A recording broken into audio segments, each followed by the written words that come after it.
Bharat Ratna doctor Babasaheb Ambedkar यांच्याबद्दल अपशब्द वापरून समाजाच्या भावना दुखावणाऱ्या आणि जातीय तेढ निर्माण करण्याचा प्रयत्न करणाऱ्या पवन राजेंद्र पाटील आणि समाधान पाटील या दोघांविरुद्ध कायदेशीर कारवाई करून अॅट्रॉसिटी अंतर्गत गुन्हा दाखल करण्यात यावा या मागणीसाठी शिरपूरमधील वंचित बहुजन आघाडी शिरपूर तालुका यांच्या वतीनं पोलीस निरीक्षक शिरपूर उपविभागीय अधिकारी आणि तहसीलदार यांना निवेदन देण्यात आले। संबंधितांवर अॅट्रॉसिटी अंतर्गत गुन्हा दाखल करून त्यांच्यावर कायदेशीर कारवाई करण्याची मागणी यावेळी करण्यात आली आहे। मी अर्जुन वाघ, वंचित बहुजन आघाडी शिरपूर तालुका अध्यक्ष। 2 दिवसापूर्वी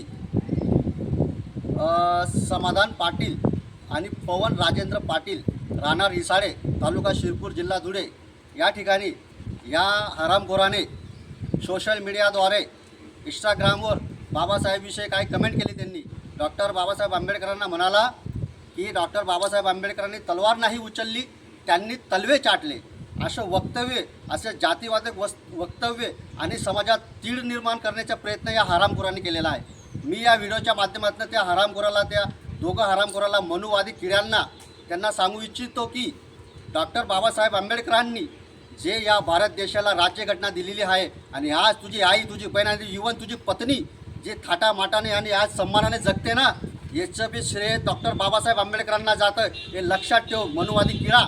या व्हिडिओच्या माध्यमातून तुला सांगू इच्छितो मी की डॉक्टर बाबासाहेब आंबेडकर एक विशेष समाजाचे नाहीत, त्यांनी संपूर्ण देशासाठी काम केलेले आहे। आणि आज SP साहेबांना, हेमंत पाटील सरांना, API साहेबांना आम्ही आज निवेदन दिलेलं आहे की त्याच्यावर अॅट्रॉसिटी अंतर्गत 1989च्या कायद्यानुसार त्याच्यावर कठोर कारवाई व्हावी, ही आम्ही आज त्यांना निवेदनद्वारे विनंती केलेली आहे। जय भीम, नमस्कार, धन्यवाद। Bureau report, Lumbini news, Dhule.